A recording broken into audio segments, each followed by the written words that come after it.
A day in my life as a full-time mom and at the same time estudyanteng nanay sa PUP o US. Ngayong araw nga ay Sabado, so naisip namin na why not mag-grocery dahil wala na rin kaming stock dito sa bahay. At dahil may pasok yung anak ko sa Monday, kailangan kong mag-stock ng mga snacks para may baon siya sa school. Konti lang naman yung mga pinamili namin. Good for 1 week. Then, sa Walter Mart kami namili dahil malaki ito at actually ito lang din yung mall dito sa lugar namin na malapit. Medyo malayo din to sa bahay namin, so parang mga 1 hour yung biyahe or 1 hour mahigit, depende sa traffic. So, kumuha lang ako ng mga pambaon at snacks din namin dito sa bahay. Kasi wala nang snacks. So, nag-replenish lang ako. Kumuha na rin ako ng tissue. So, nagsisimula ng tag-ulan. So, naisip ko mag-stock muna kami ng meat for this week. Kasi baka mag-uulan at mahirapan kaming lumabas. So, kumuha lang ako ng chicken dyan at yung asawa ko naman kumuha ng mga pangsabaw. So, actually, yung husband ko yung nagluluto sa araw.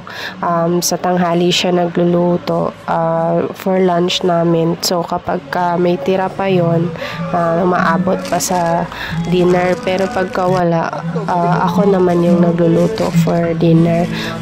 Pero minsan lang yun. Madalas kasi dinadamihan na ng luto ng asawa ko para umabot sa gabi yung ulam at hindi na ako magluto.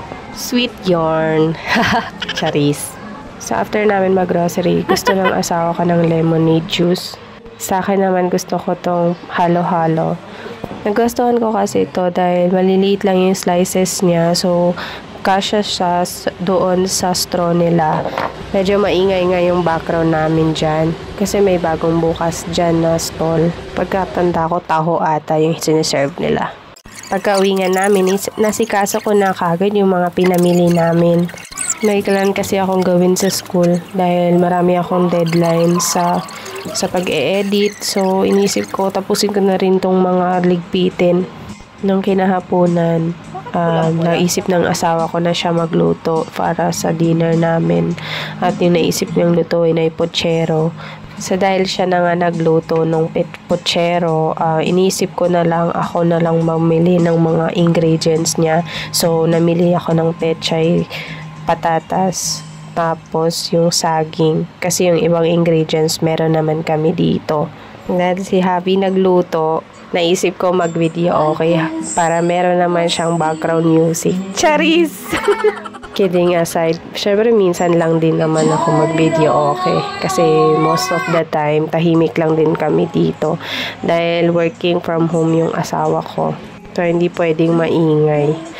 Tsaka nakakaya din sa mga kapitbahay, masyadong maingay. Ayoko naman mapabarangay. Charis! Tapos, nag-plating pa dyan yung asawa ko. Sabi niya, i-plating daw niya. Tapos, bibidyohan ko daw. Para daw maganda sa video. Wow, maganda sa video. Vloggerist yarn. Charis. Pasalamat na lang din ako sa hubby ko kasi very supportive yan. Masarap siya. Masarap magluto ang asawa ko. Masarap din yung asawa ko. Charis. So, ayun. Kain tayo. Maayong gabi sa tanan. Salamat sa panonood.